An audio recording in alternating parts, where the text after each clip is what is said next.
Eu sou a Vanessa, estou aqui para apresentar para vocês, meus ouvintes, sobre um episódio nosso do podcast. E eu estou aqui junto com o meu amigo Rodrigo, que vai se apresentar para vocês. Olá, eu sou o Rodrigo, estou aqui com a querida Vanessa para apresentar esse podcast hoje. E a gente é da turma T73, né? Somos estudantes de arquitetura e estamos aqui finalizando a nossa disciplina de Fundamentos 2 com esse podcast. Sim, nós somos estudantes de arquitetura e urbanismo na FAUSP, em São Paulo, e estamos concluindo aí a disciplina de Fundamentos Sociais 2. A gente vai no podcast de hoje discutir sobre 3 textos que a gente trabalhou ao longo dessa disciplina. O primeiro deles, em ordem cronológica, é O Subúrbio e Depois. É um texto do Lewis Mumford, de 1982. Ele foi publicado no livro A Cidade na História. É muito interessante esse texto, porque o Mumford ele vai trazer toda a história do subúrbio junto às cidades, né? E explicar como que ocorreu essa massificação do subúrbio até chegar no subúrbio que a gente vem a conhecer com mais ênfase, né? Desses subúrbios gigantes em torno das cidades. E principalmente nos Estados Unidos, né? Dos exemplos que ele traz de cidades estadunidenses. O segundo texto que a gente vai estar trazendo para discussão é o texto Nos Vemos na Disneylândia, do Michael Sorkin. É um texto de 2004 e foi publicado no livro Variações sobre um Parque Temático, a Nova Cidade Americana e o Fim do Espaço Público.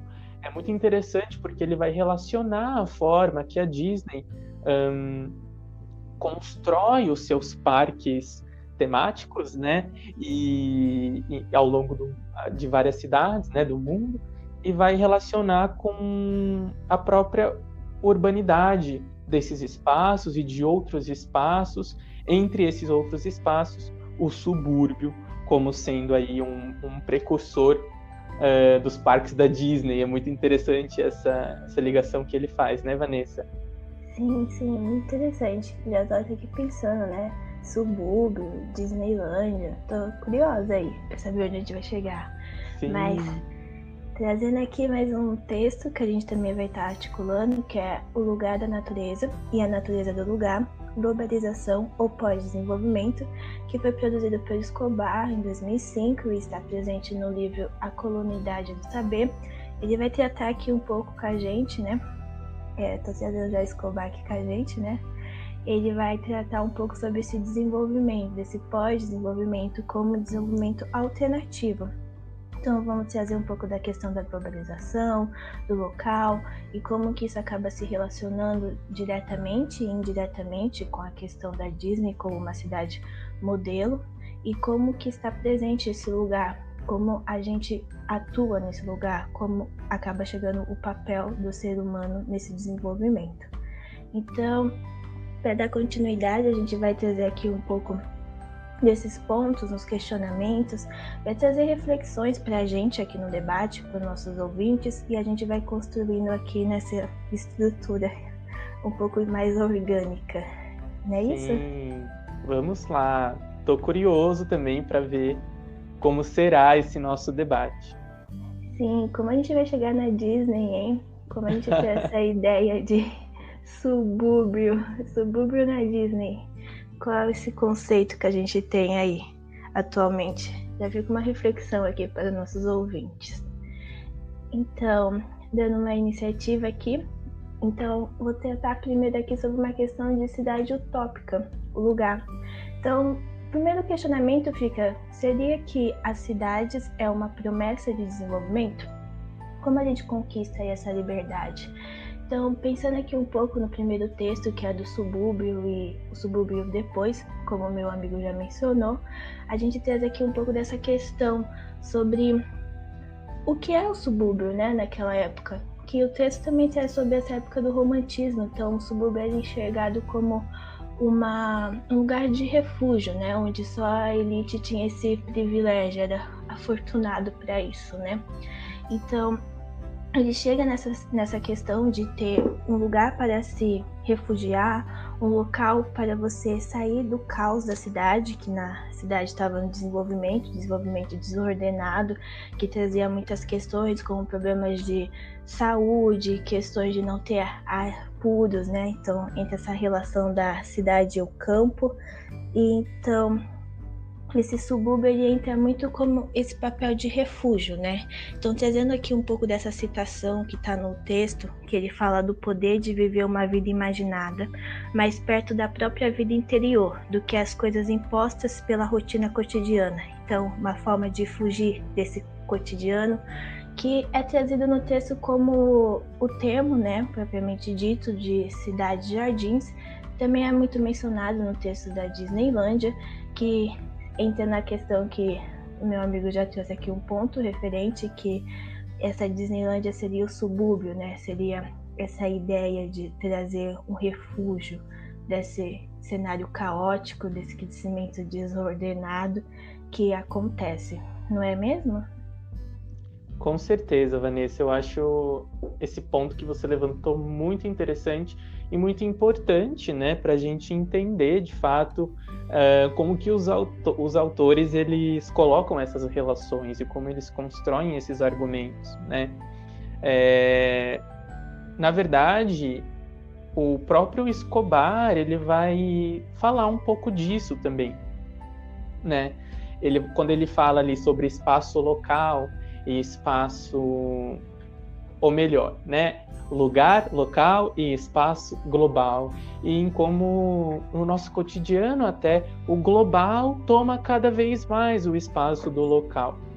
E aí a gente pode relacionar isso com a massificação do subúrbio moderno, quando essas pessoas que trabalhavam na indústria, na cidade mortífera, já precisavam de esse outro lugar diferente, oposto à cidade para viver, e foram de fato viver, só que acabou sendo um efeito inesperado, né? Com essa massificação acabou virando uma extensão, uma relação dialética com a cidade, em que o subúrbio depende da cidade e a cidade passou a depender do subúrbio também. Então a gente percebe como essa tentativa de fuga da cidade, da metrópole, ela acabou sendo, digamos assim, não muito realizada, né? Sim. E aí, nesse sentido, quando a gente pensa nos espaços e no caráter da urbanidade de cada espaço mesmo, de cada lugar, a gente pode relacionar um pouco com uma das ideias que o Michael ele vai trazer aqui no texto Nos Vemos na Disneylândia, né? Quando ele vai fazer referência a alguns comentários que ele conseguiu resgatar, que alguns visitantes da Feira Internacional de Chicago de 1892, muito tempo atrás, ou não tanto assim, né? A gente vai ver que, na verdade, isso é questionável. A feira conhecida como a Feira da Cidade Branca, né? As pessoas elogiaram que, naquela visão do que seria o moderno, para aquela época de cidade, de ideal de cidade, naquela mostra, naquela feira, a ordem reinava por todos os cantos, e essa ordem fazia com que as pessoas se sentissem mais felizes e se respeitassem mais, né? Essa restrição e essa disciplina eram notáveis ali naquele espaço. E aí, quando a gente pensa que esses espaços construídos como uma promessa de oposição a um espaço existente, trazem esse caráter de autorregulação, parece, né? Pensando aqui nos dos nossos outros dois textos. Então, a gente tem aqui o próprio subúrbio moderno, né? Que as pessoas iam como fuga mesmo, numa tentativa de serem mais felizes e viverem em comunidades, algo que era impossível na cidade mortífera, na metrópole, e nos próprios parques da Disney, na Disneylândia, na Disney World, em Orlando, quando a gente tem essa construção de um ideal de civilização que é completamente limpo, que todo mundo se respeita, que as pessoas ficam em paz, que as pessoas vão aonde querem e têm essa liberdade dentro dos parques, mas ao mesmo tempo elas respeitam as filas e as ordens para chegar nos lugares e criam essas relações imagéticas, digamos assim, né? Parece ser muito interessante essa relação, se é que ela faz sentido. O que você acha, Vanessa? Rodrigo, eu acho que ela faz totalmente sentido, né? Parando aqui para pensar, que refletindo, então, a Disney é uma inspiração da Cidade Jardim, que seria agora atualmente, né? Nos tempos modernos, podemos dizer. Mas sabe um outro ponto aqui também, que na verdade seria um contraponto, né? Que o Escobar aponta, que é desse pós-desenvolvimento, né? Então, no meio da fala, assim, falando, talvez a Disney tenha um desenvolvimento utópico, de tudo é magia, tudo é possível. O império da Disney, onde vai estar essa santa sede da geografia criativa. Então, tudo é bom, todo mundo se respeita, os pontos que você levantou, tudo é ótimo. Não temos um cenário caótico, tudo é um sonho, uma imagem. Mas pensando assim nesse contraponto do pós-desenvolvimento, então, por mais que seja um desenvolvimento criativo, não é um desenvolvimento alternativo que é apontado no texto. Então, acaba que você acaba sendo uma cidade mercantilizada, né? Então, ela está sendo muito capitalista. Ela está pregando esse desenvolvimento. Então, a gente pode dizer que a Disney, ela seria esse não pós-desenvolvimento, né? Não sei se você concorda com esse ponto comigo. O que você acha? Eu acho que faz todo sentido, assim, quando a gente pensa nessa oferta massificada e única, né, de entretenimento e de felicidade e de magia. Então, eu acho que realmente o Escobar ele levanta esse ponto de uma forma muito interessante ali, né, no contexto da ecologia, no contexto do pós-desenvolvimento e dessa valorização do lugar, mas que a gente consegue relacionar, e aí ver se você concorda comigo, com esses aspectos que a gente vem levantando. Porque eu pensei nessa citação dele aqui, ó, para relacionar com o que você trouxe, que é um aspecto final da persistente marginalização do lugar na teoria ocidental, é o das consequências que teve no pensar das realidades submetidas historicamente ao colonialismo ocidental. O domínio do espaço sobre o lugar tem operado como um dispositivo epistemológico profundo do eurocentrismo na construção da teoria social. Ao retirar ênfase da construção cultural do lugar a serviço do processo abstrato e aparentemente universal da formação do capital e do Estado, quase toda a teoria social convencional tornou invisíveis formas subalternas de pensar e modalidades locais e regionais de configurar o mundo. Então, nessa parte que ele fala mais da teoria social mesmo, né, como a gente pode levar isso para outros lugares. É engraçado falar lugar falando desse texto do Escobar, né? Mas a gente pode levar, por exemplo, para o urbanismo e para a construção desse espaço que a gente chama de urbano, né? Como que essa prevalência do global em detrimento do local acaba acontecendo no nosso cotidiano mesmo, não é? O que você acha? Então, eu acho que faz totalmente sentido tudo que a gente está trazendo aqui em pauta para discussão e está construindo aqui juntos, mas um ponto que eu acho que é relevante ressaltar, né, é como que esse modelo, né, de cidade que tem sido pregado em busca desse local, desse global, que a gente tenta trazer algo universal que talvez não seja tão universal, né, não faça sentido para todos. Então, como o Escobar traz essa parte de que a localidade talvez tenha muito mais para ensinar, tenha muito mais prática, então talvez a gente tenha que aprender mais com esses conhecimentos, que essa cultura local, do que propriamente o global, que prega um modelo assim pré-moldado, que não seja tão relevante. Você consegue entender essa construção desse ponto comigo? Olha, eu acho que sim, e é de fato muito interessante, porque a gente acaba se vendo nessa posição até de construção, que a gente vai crescendo com isso, né? Desses ideais globais, de o que é cidade, de o que é entretenimento, de o que é diversão, de o que é urbano, de o que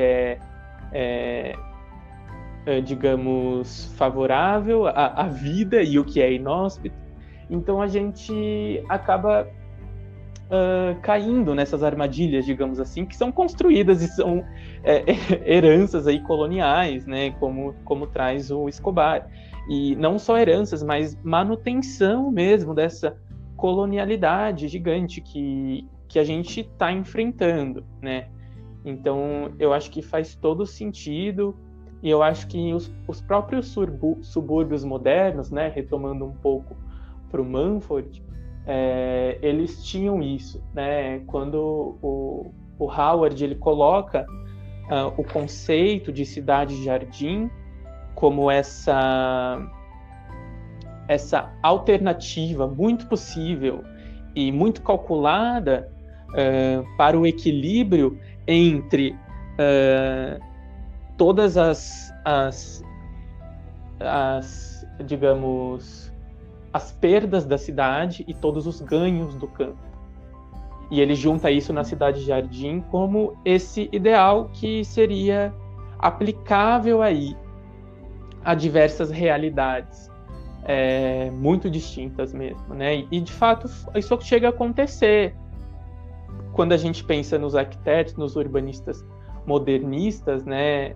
Como eles, de fato, como levanta o Mumford e também levanta o Michael, eles se apropriam desses ideais experimentados nos subúrbios em relação à cidade, à metrópole, para construir parâmetros urbanísticos e novas formas de ocupação do espaço, né? Então, eu acho que isso chega no Brasil, isso chega para a gente também como algo a ser, digamos, explorado, não sei a palavra correta.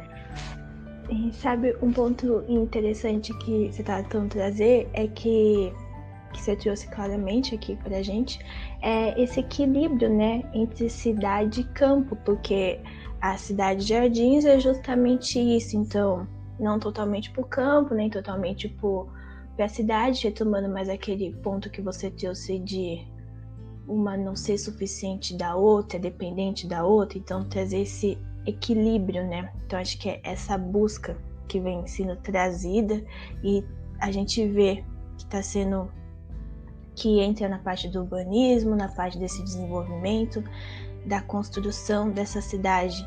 Então, eu acho que volta àquela questão que a gente trouxe lá no comecinho, né? Pra gente já dar um direcionamento assim, mais finalizando nossas ideias.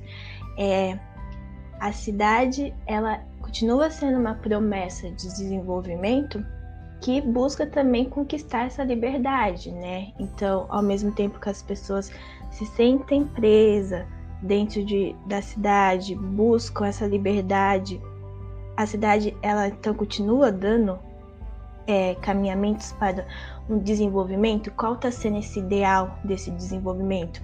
Ou a cidade, elas estão se tornando insustentáveis, sabe? Então, acho que a gente podia dar uma finalizada pensando mais nessa reflexão. Então, até que ponto é irreal, até que ponto não é? Até que ponto é insustentável, até que ponto não é insustentável? Eu acho que entra bem nesses 3 pontos desses autores, né? Cidade-jardim, pós-desenvolvimento, cidade utópica. Então, acho que interliga um bom ponto, assim. O que você acha? Eu concordo muito, assim, eu acho que esse é um ponto central, de fato, que os autores trazem ali na sua própria forma e que a gente já consegue ver na história tentativas de para onde ir, né? e tentativas muito confiantes, como, por exemplo, o subúrbio moderno, a cidade jardim, a Disneylândia. Do lugar. Com certeza. Vai prevalecendo esse ideal, né? E a gente parece que vai colocando o lugar, a realidade próxima ali, cada vez mais à margem. Nesse sentido, eu gostaria de fechar com a citação que a gente separou para esse final. Eu acho que tem tudo a ver com esses pontos. Claro. E tudo bem? Sim, com certeza. Vamos lá. Então é uma citação do Mumford, que ele vai trazer no capítulo O Subúrbio Histórico do texto, O Subúrbio e Depois. Ele vai dizer: ser aquilo mesmo que se é, construir sua própria casa, única, no meio de uma paisagem única, viver uma vida centralizada em si mesma, nesse domínio de Ardheim, no qual a fantasia privada e o capricho teriam licença para se expressar abertamente. Em suma, retirar-se como um monge e viver como um príncipe. Essa foi a finalidade dos criadores originais do subúrbio. Propunham eles, com efeito, criar um asilo, no qual pudessem, como indivíduos, vencer os defeitos crônicos da civilização, embora comandando ainda à vontade os privilégios e benefícios da sociedade urbana. Essa utopia se revelou até certo ponto realizável, tão encantadora que aqueles que a conceberam deixaram de perceber o castigo final a ela ligado, o castigo da popularidade, a inundação fatal de um movimento de massa, cujos números acabariam por fazer desaparecer os bens que cada indivíduo procurava para seu próprio círculo doméstico. E pior ainda, por substituí-los por uma vida que não era sequer uma falsificação barata, mas, pelo contrário, a desoladora antítese. Terminamos, então, com essa citação do Mumford para a nossa reflexão. Muito obrigado, Vanessa. Foi incrível esse momento com você. Ai, foi ótimo. Muito obrigada também. Acredito que nossos ouvintes ficaram aí com ótimas reflexões e questionamentos. Tenho certeza que ninguém vai mais para a Disney sem pensar no modelo utópico depois dessa discussão. Muito obrigada. Muito legal. Muito obrigado mesmo.